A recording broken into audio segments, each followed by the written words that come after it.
Lecture शुरू करने से पहले दो पंक्ति सुनाता हूँ, आपके लिए ही है, गौर से सुनिएगा। आप में से बहुत सारे बच्चे हैं जो थोड़ा फ्रस्ट्रेट हो जाते हैं, थोड़ा सा फेलियर हुई नहीं कि लोगों के बीच फ्रस्ट्रेशन आ जाती है, तो उन्हीं लोगों के लिए है जो फेलियर में थोड़ा फ्रस्ट्रेट हो जाते हैं, तो उन्हीं लोगों के लिए ये पंक्ति है, गौर से सुनिएगा। बूझी समा भी जल सकती है, बूझी समा भी जल सकती है। समा किसको कहते हैं? समा जिसको कैंडल, ये उर्दू वर्ड है, कैंडल होता है ना, उसी को समा कहते हैं। या आप इंग्लिश में समझिए कि जो लाइटनिंग करता है या जो प्रकाश देता है। तो बूझी समा भी जल सकती है, तूफानों में कश्ती भी निकल सकती है। बूझी समा भी जल सकती है, तूफानों में कश्ती भी निकल सकती है। कश्ती क्या होता है? कश्ती जिसको हम नाव कहते हैं ना, बोट।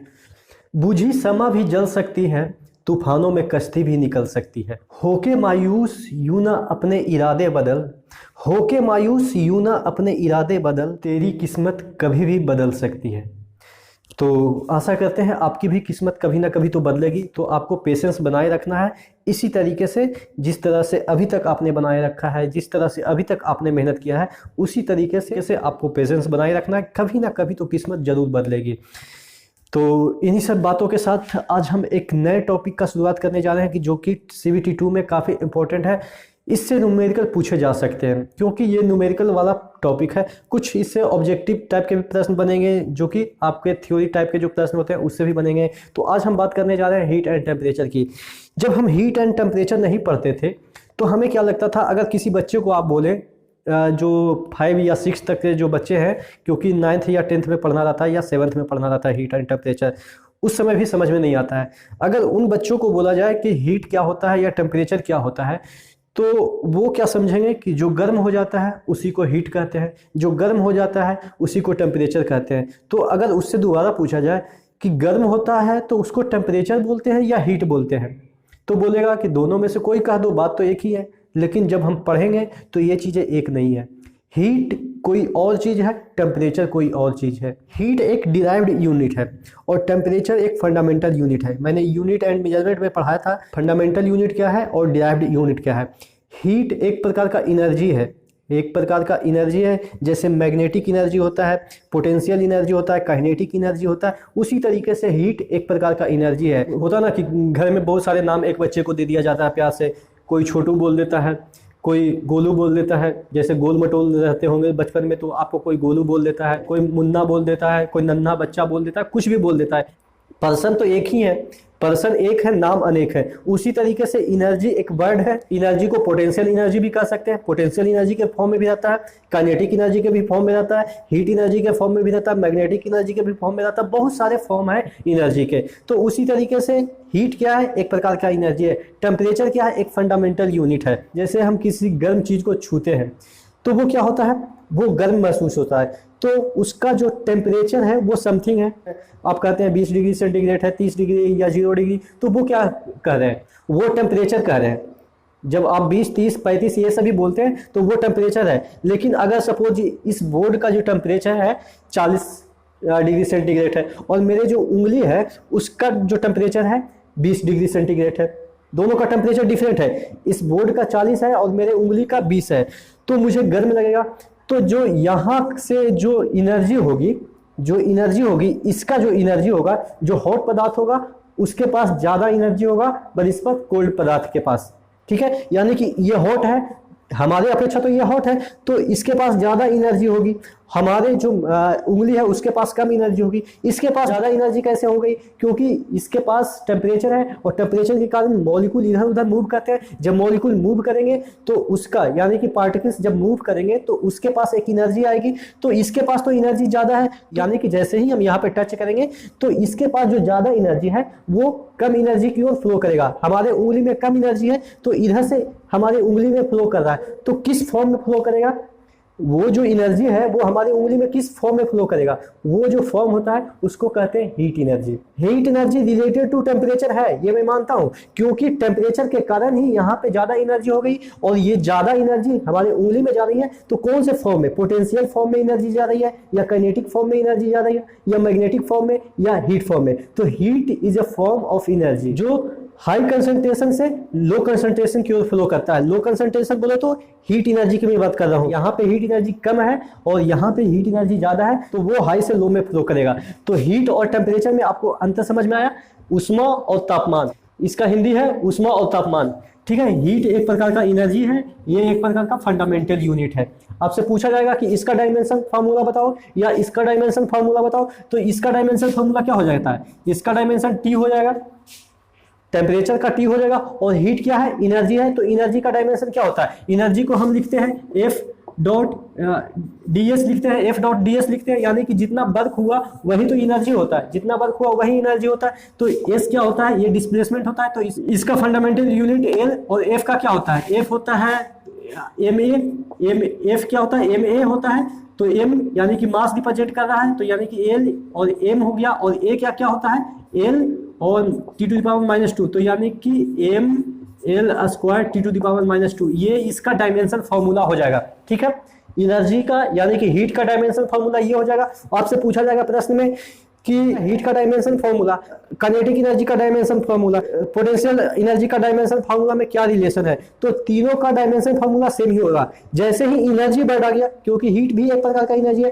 पोटेंशियल भी एक प्रकार का एनर्जी है, काइनेटिक भी एक प्रकार का एनर्जी है, तो एनर्जी जैसे ही टर्म आया यानी कि सभी एनर्जी का जो डायमेंशन फार्मूला होगा वो ये होगा। समझ में आ गई बात, तो यानी कि डायमेंशन फार्मूला आपको समझ में आ गई। इसमें जो न्यूमेरिकल आपके बनेंगे वो ज्यादातर कैलोरी में ही पूछे जाएंगे, तो आपको ये कन्वर्जन आनी चाहिए कि एक कैलोरी बराबर कितना जूल होता है। ठीक है, एक कैलोरी बराबर कितना जूल होता है। देखिए कई बार कंफ्यूजन हो जाती है बच्चों को, क्योंकि हमने भी पढ़ा है तो हमें भी कंफ्यूजन हुई है, क्योंकि देखिए आप एक स्टूडेंट से पढ़ेंगे तो ज्यादा समझ में आएगी बनिस्बत कि एक टीचर से पढ़ें। अभी का जो टीचर है वो ठीक है, अभी का जो टीचर है वो स्टूडेंट ही समझिए सभी है, मैं भी स्टूडेंट हूँ और भी जो टीचर है वो सभी स्टूडेंट ही है।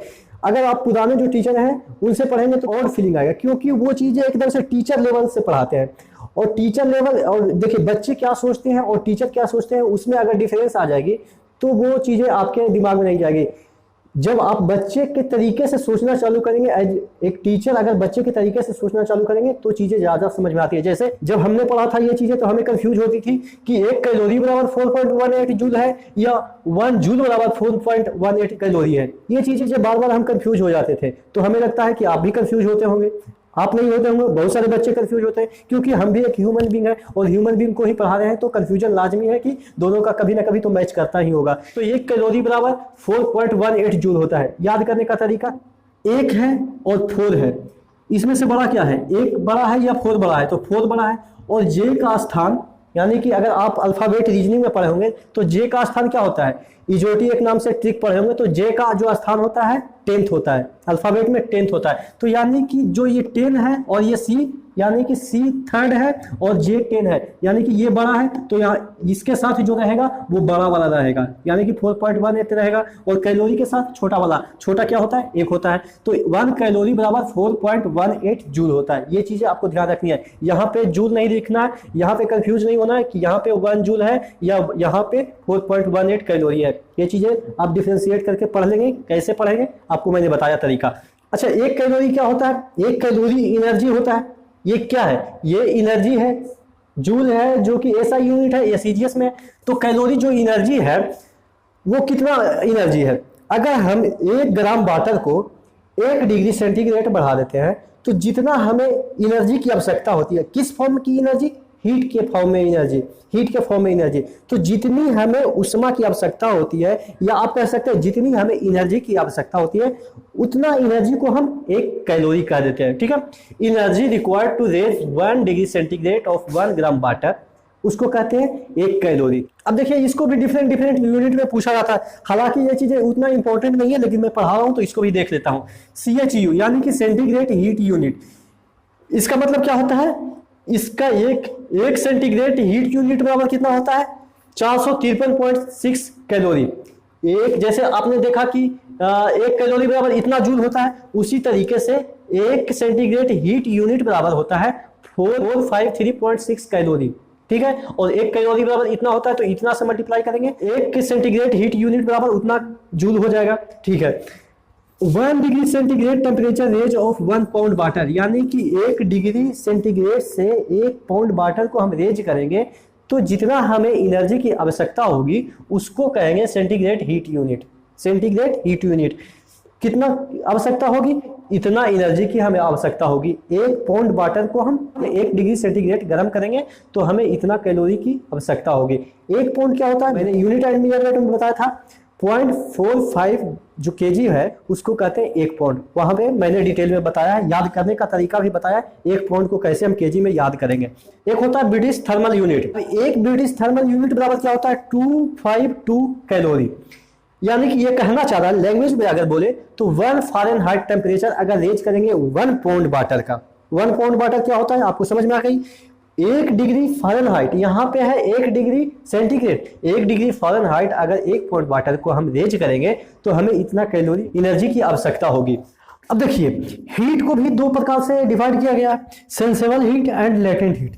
अब सेंसेबल हीट क्या कहलाता है, अगर हिंदी में इसकी बात करें तो हिंदी तो प्रॉपर मुझे नहीं पता है, लेकिन इतना समझिए, सेंसेबल आप समझ सकते हैं जिसको सेंस किया जा सकता है। यानी कि हमने हीट दिया और हमने सेंस किया कि हाँ मैंने हीट दिया, कुछ ना कुछ हुआ होगा तभी तो मैं सेंस करूंगा कि हाँ मैंने हीट दिया। अगर सपोज मैं एक बैलून में हवा भरा, तो हवा भरने के बाद बैलून फूला, तो सब लोग देख रहे हैं कि कुछ ना कुछ हुआ, तो यानी कि इसको देने के बाद सबको दिखेगा कि कुछ ना कुछ तो हुआ, तो उसको कहेंगे सेंसेबल हीट। अब क्या हुआ ये देखते हैं। इसमें क्या होता है कि अगर हम किसी भी चीज को अगर हीट देते हैं तो उसका जो टेम्परेचर हो जाता है वो रेज हो जाता है, तो उस हीट को कहते हैं सेंसेबल हीट। समझ में आई। जैसे अगर ये कोई पिंड है, अगर ये कोई ऑब्जेक्ट है, इसको नीचे से कुछ अगर हम हीट दिए, यहाँ पे कुछ जलाएं और ये गर्म हो गया, तो अब छुएंगे तो ये गर्म लगेगा, तो हमने क्या पता लगाया कि इसमें गर्मी आ गई, यानी कि इसमें जो हमने हीट दिया इसके कारण कुछ ना कुछ हुआ, तो ये हो गया सेंसेबल हीट। यानी कि जो हीट देने के बाद टेम्परेचर में डिफरेंस लाता है, जो हीट देने के बाद टेम्परेचर में डिफरेंस लाता है उसको कहते हैं सेंसेबल हीट। एक होता है लेटेंट हीट, जिसको कहते हैं हिंदी में गुप्त ऊष्मा, जिसको गुप्त ऊष्मा कहते हैं। एक मूवी आई थी गुप्त, बहुत पहले की आई है, पता नहीं आप लोग ने देखा है कि नहीं, ये हमने देखा है। तो गुप्त क्या है, गुप्त मतलब कि एक तरीके से चोरी छुपे, गुप्त मतलब चोरी छुपे। हम इसमें कुछ ना कुछ दे रहे हैं लेकिन इसमें कुछ हरकतें नहीं हो रही है। जैसे हमने हीट दिया, ये हरकतें कौन सेंस में, टेम्परेचर के सेंस में। अगर सपोज ये कोई ऑब्जेक्ट है, नीचे से हीट दिया, ऑब्जेक्ट का जो टेम्परेचर है 10 डिग्री था शुरू में, आधा घंटे के बाद फिर से देखते हैं, हीट देने के बाद फिर से देखते हैं 10 ही डिग्री है, तो यानी कि हमने हीट भी खर्चा कर दिया और कुछ हुआ भी नहीं। जैसा आप लोग सोचते हैं कि हमने इतना पढ़ा भी है और रिजल्ट भी नहीं हुआ, तो ऐसा नहीं है, वो लेटेंट एनर्जी आपका है। ठीक है, आप जो पढ़ रहे हैं वो लेटेंट एनर्जी है। लेटेंट एनर्जी जैसे ही आपका फुल हो जाएगा वो कुछ ना कुछ दिखाना चालू करेगा, तो वही है लेटेंट हीट। यहाँ पे लेटेंट हीट क्या होता है कि हम एनर्जी दे रहे हैं फिर भी कुछ नहीं हो रहा है। क्यों नहीं हो रहा है, क्योंकि ये जो एनर्जी गया वो जो फेज चेंज कर रहा है। ठीक है, सपोज 0 डिग्री का बर्फ है, उसको पिघलाते हैं तो फिर पानी भी बनता है, तो 0 डिग्री का ही पानी बनता है, तो हमने जो हीट दिया वो कहाँ गया भाई, 0 से 0 पे ही रह गया। एक सिर्फ ये हुआ कि बर्फ से पानी बन गया, लेकिन टेम्परेचर का तो डिफरेंस नहीं आया, तो वो एनर्जी कहाँ चला गया, उसके फेज चेंज करने में। यानी कि जहां पे फेज चेंज होता है वहां पे लेटेंट हीट एनर्जी यूज होती है। सपोज अगर ये पानी है, ये पानी है, ये पानी है, ये 100 डिग्री सेंटीग्रेड पे गर्म हो रहा है। ठीक है, 100 डिग्री सेंटीग्रेड पे गर्म हो रहा है, बाष्प बना, ये बाष्प बन गया। इसका भी टेम्परेचर मेजर करते हैं, तो इसका भी जो टेम्परेचर है वो क्या है, वो क्या है, 100 डिग्री सेंटीग्रेड ही है। तो ये भी है 100 डिग्री, ये भी है 100 डिग्री। हमने जो हीट दिया वो तो बर्बाद हो गया, नहीं बर्बाद हुआ। क्यों नहीं हुआ, क्योंकि इसको इसमें चेंज करने में जो एनर्जी लगी उसको कहेंगे लेटेंट हीट ऑफ वेपराइजेशन।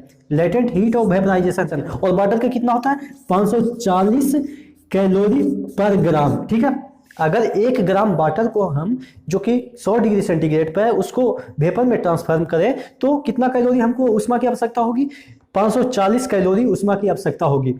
तो ये तो हो गया वेपराइजेशन के लिए। अगर कंडेंसेशन हो, 100 डिग्री सेंटीग्रेड का अगर बाष्प है और 100 डिग्री सेंटीग्रेड के पानी में हम उसको ट्रांसफॉर्म करें तो 1 ग्राम वेपर को 1 ग्राम वाटर में हमको ट्रांसफॉर्म करने के लिए कितना आवश्यकता होगी, 540 कैलोरी की। यानी कि जो फेज चेंज होता है उसमें सेम ही एनर्जी आवश्यकता होती है। या तो 1 ग्राम वाटर इसमें चला जाए तो 540 लगेगा, 1 ग्राम का वेपर 1 ग्राम का वाटर में ट्रांसफॉर्म हो जाए 100 डिग्री यहाँ भी है और 100 डिग्री यहाँ भी है, तो उसमें भी हमको 540 कैलोरी ही आवश्यकता होगी उष्मा की। 540 कैलोरी उष्मा क्या हो जाएगी, अब बाहर निकल जाएगी, तभी ये जाके इसमें बदलेगी। जब 540 हम देंगे तो इसमें ट्रांसफॉर्म होगी, और इसमें 540 निकालेंगे तो इसमें ट्रांसफॉर्म होगी। यानी कि जो फेज चेंज होगा वो कांस्टेंट एनर्जी पे होता है। यानी कि अगर रिवर्सिबल फेज चेंज होता है वो कांस्टेंट एनर्जी पे होता है। ठीक है, तो ये समझ में आ गई। बात करते हैं सेंसिबल हीट में एक स्पेसिफिक वर्ड आता है। स्पेसिफिक जैसे ही आपके दिमाग में आए तो आप उसको, आपको बताया था मैंने डेंसिटी जब पढ़ाया था, आप प्लेलिस्ट में चेक करेंगे। स्पेसिफिक जैसे ही दिमाग में आ जाए, फिजिक्स की मैटर की बात, फिजिक्स का अगर टॉपिक हो और स्पेसिफिक की बात कर रहा हो तो आपके दिमाग में आनी चाहिए कि वहां पे यूनिट की बात कर रहा होगा। ठीक है, यूनिट की बात कर रहा होगा। लेटेंट हीट भी यूनिट की बात करता है, ये भी यूनिट की बात कर रहा होगा। तो यानी कि 1 ग्राम अगर कोई पदार्थ दिया हुआ है, उसको 1 डिग्री सेंटीग्रेड टेम्परेचर बढ़ा दिए, यानी कि अगर 10 से 11 कर दिए और 1 ग्राम है, तो जितना हमें एनर्जी की आवश्यकता होगी उसको कहेंगे specific heat of that substance. ठीक है, समझ में आई। यानी कि 1 ग्राम हो या 1 केजी हो, 1 केजी भी क्या होता है, एक स्पेसिफिक टर्म है। ठीक है, स्पेसिफिक यूनिट टर्म है, तो यूनिट 1 केजी भी यूनिट है, तो 1 केजी हमारा ऐसा यूनिट है। तो ठीक है, तो स्पेसिफिक यूनिट को क्या लिख सकते हैं, ये हीट एनर्जी एम यानी कि मास, और ये स्पेसिफिक हीट है, और ये डेल्टा टी है यानी कि change in temperature. Delta T किसको रिप्रेजेंट करता है, चेंज इन टेम्परेचर। तो स्पेसिफिक हीट क्या हो जाएगा, Q upon M delta T.